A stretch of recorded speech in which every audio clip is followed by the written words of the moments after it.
Apa mau kita ceritakan ini? Maju lagi CS. Formal kali ya pakai mana? Santai aja. Santai aja. Nah, jadi kan pembahasan kita tentang tema kita tentang perempuan hijab. Ya, paskibraka yang isunya dipaksa membuka hijab ketika tampil di IKN. Jadi pembahasan kita seputar itu aja. Nanti kita kaitkan dengan gimana dengan syariatnya. Iya, betul. Aceh. Betul. Kan ada juga yang aku ada pertanyaan sebetulnya. Ini kembali kepada anak Aceh dulu kan gitu ya. Karena yang memang kena itu orang Aceh kok pada saat itu, delegasi dari Aceh. Perwakilan dari Aceh kan. Nah, bagaimana pendapat pemuda Aceh ini? Selaku beliau ini pemuda Aceh kan gitu. Dulu perkenalan dulu orang nih. Perkenalan? Iya. Bukan kita kenalkan aja nanti langsung gitu. Kuliah di mana? Oh ya. Perkenalan dulu. Ya, kenalkan dulu. Orang kuliah, asal, nama kan gitu. Walaupun putar-putar kan gitu. Oke, pakai salami, usah. Salam lah, boleh. Assalamualaikum warahmatullahi taala wabarakatuh. Assalamualaikum. Puji kepada Allah, selawat kepada Rasulullah SAW. Baik, pada malam yang berbahagia ini, izinkan saya untuk memperkenalkan diri. Nama saya Muhammad Afiq Irfan Al-Tahiri dari kampus UIN Araniri. Di sini membawa lembaga PMI UIN Araniri dan juga PMI Rayon Fakultas Syariah dan Hukum UIN Araniri Banda Aceh.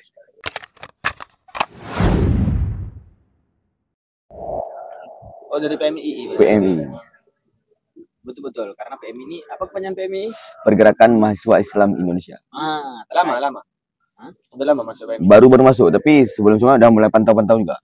Masalah-masalah PMI kisruhnya awal mula. Dengan Islam nih, ada juga ya kan. Pelepasan hijab. Betul. Ada masuknya sedikit kan gitu. Ya. Sesuai lah. Bukan banyak malah. Gitu. Nah, kalau beliau saya dari mahasiswa filsafat di Akidah Filsafat Usuluddin UIN Araniri. Saya asal dari Sumatera Utara.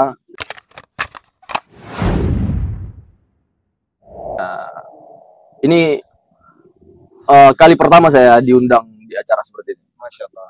Bang Rasid, Bang sejarah baru ya. Ardi. Arda. Bang Arda.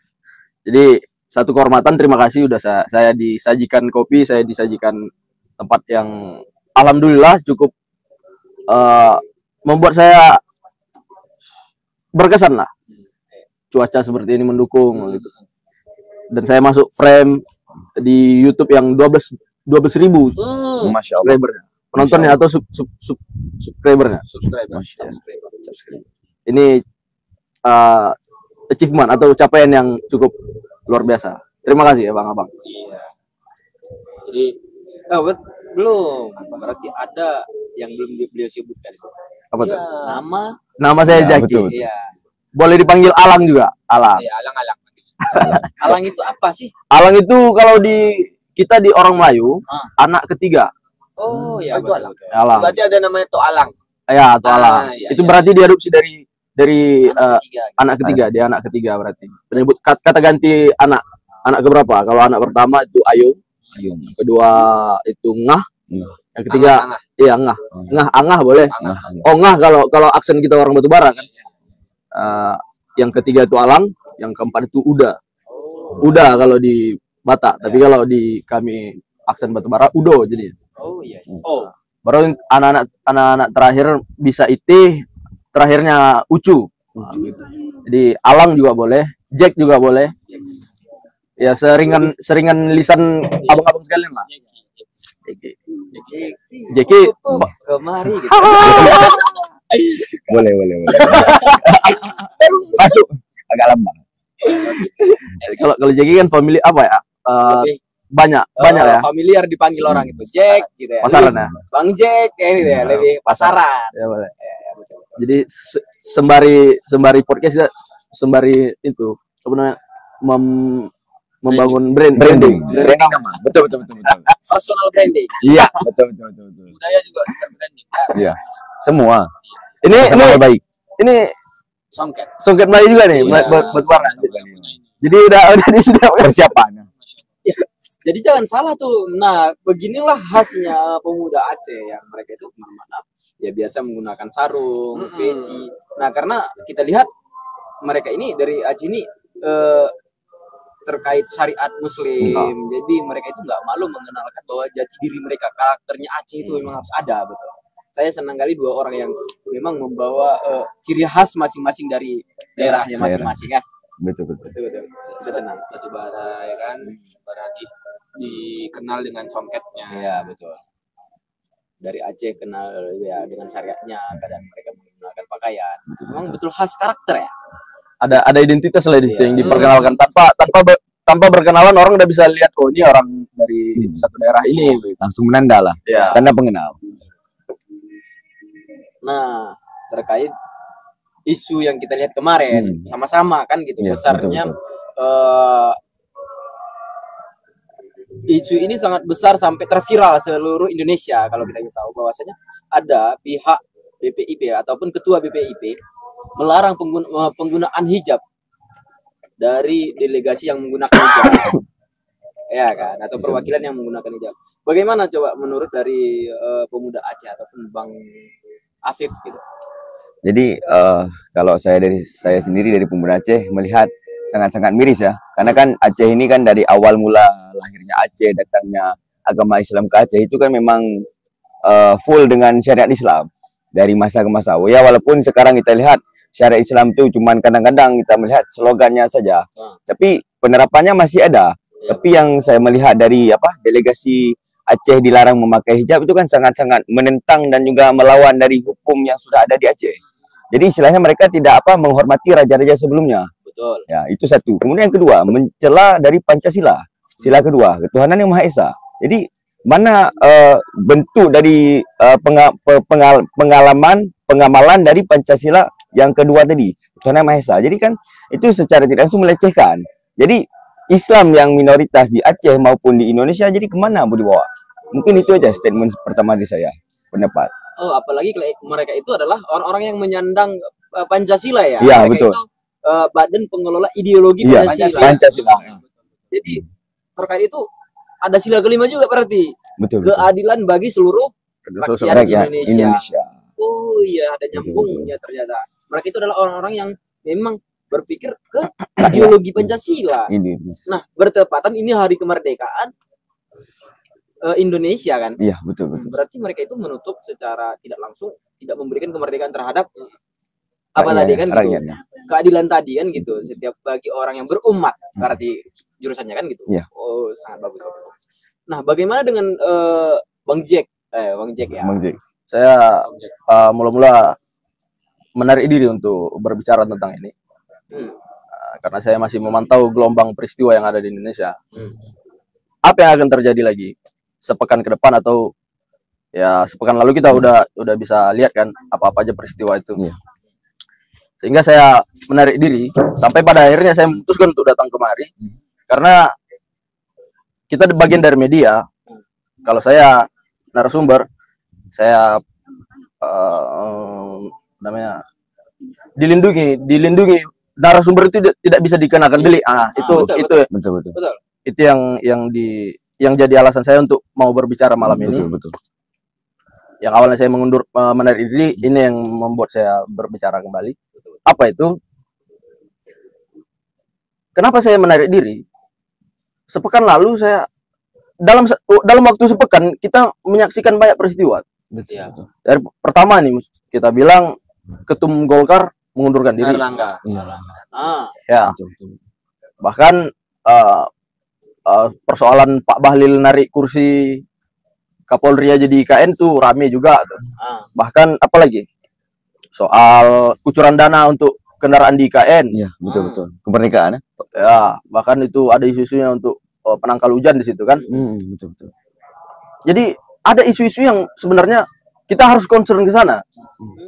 Jadi kita disibukkan untuk mata kita silau untuk persoalan melepaskan hijab. Menurut saya kayaknya pengalian isu ya. Ada langkah-langkah ke sana gitu. Bahkan jauh sebelum itu kita disibukkan sama Makoli inna Makoli. Iya, betul. Maafin Allah. Bahkan ada kasus-kasus yang lebih besar lagi. Seharusnya kita tilik ke sana. 271 yang belakangan diketahui 300 triliun. Lalu kita barang-barang yang semacam itu terlalu seksi untuk kita saksikan, untuk kita gali sebenarnya. Padahal nggak perlu gitu. Untuk apa? Jadi itu yang membuat saya memisahkan diri, menarik diri untuk tidak jadi satu, bergabung ke dalam golongan yang ikut nimbrung membicarakan itu. Tapi malam ini akan saya bicarakan karena menurut saya persoalan yang lebih pekat yang seharusnya kita bicarakan adalah bagaimana negara ini fokus terhadap pendidikan dan bagaimana perekrutan guru itu semakin digalakkan. Mana yang qualified, mana yang kompeten, mana yang tidak begitu. Sehingga ketika guru-guru itu punya kompetensi yang baik, murid-murid di Indonesia akan semakin kritis karena 2022 PISA mengeluarkan data yang fakta pahit yang mau tidak mau harus kita telan begitu. Ya. Bahwa murid di Indonesia tidak memiliki daya nalar yang tajam, tidak memiliki daya nalar yang kritis begitu. Sebuah kemunduran juga ya berarti sangat pendidikan ya. Sangat mundur itu kan. Di sisi lain juga didukung juga data-data lain seperti kita ini bangsa yang setara dengan simpanse. IQ nasional kita 78. Kan persoalan yang pelik di situ kan. Betul. Jadi maksud saya, kalau saja pendidikan kita serius, penanganan kita terhadap murid-murid dan siswa-siswa hari ini itu memang betul-betul penuh perhatian di sana, maka persoalan penanggalan hijab ini tidak berada di sini. Kita nggak akan bicarakan ini. Persoalan itu selesai di gedung sana. Iya. Bayangkan kalau ada 4 orang atau 4 atau 5 orang aja dari peserta paskibraka itu yang kritis menyatakan sikap, kami nggak mau, kacau itu. Betul. Kacau. Oh, iya. Jadi nggak sampai kemari. Iya. Media sekelas kita aja kan mencari kan informasi sebanyak mungkin. Konon lagi media nasional yang ada di sana. Pasti dia akan berusaha mengendus apa yang terjadi di dalam forum paskibraka. Betul. Kalau sudah ada 4 atau 5 orang yang di sana menyatakan sikap, kami menolak untuk menanggalkan hijab kami. Dari mana sikap itu bisa dibentuk? Dari karakter yang dibentuk oleh guru-guru, dari pemikiran-pemikiran atau nalar-nalar kritis yang dibentuk oleh dunia pendidikan, dan itu yang tidak ada sama kita hari ini. Kita masih terus menikmati prestasi-prestasi kita sebagai kaum yang dicap simpanse atau kaum terbelakang IQ 78. Jadi sebenarnya permasalahan itu sudah ada dari awal tuh ternyata. Dari pembentukan karakter dari pendidikan kita kan gitu. Jadi sebenarnya kalau kita berbicara sekarang, inilah akibatnya kan gitu. Bisa jadi kan gitu. Bisa jadi. Jadi salah satu akibat dari kemunduran dari pendidikan kita kan gitu. Nah, jadi media juga mengatakan bahwasannya superpower penguasa ini kan besar. Artinya bisa jadi ada tekanan di situ. Sehingga membuat mereka mau tidak mau kan gitu. Siapa sih anak sekolah kan bisa jadi salah satu pembawa petugas paskibra itu kan bisa jadi salah satu cita-cita anak SMA kan gitu ya. Jadi satu kebanggaan sebuah reward untuk mereka gitu. Jadi mau tidak mau mereka harus mengorbankan. Tapi ada satu hal yang perlu kita tahu. Ledakan-ledakan seperti itu seharusnya kita sadar. Daripada aku harus mengibarkan jadi salah satu anggota paskibraka, lebih baik aku menjadi seseorang yang berbeda di situ. Kenapa tidak ada gerakan itu dari sebagian mereka? Itu perlu juga maunya ada orang-orang dari golongan mereka. Gerakan dari salah satu anggota. Iya. Betul. Kalau kita ikut aja apa yang dibilang ketua adat.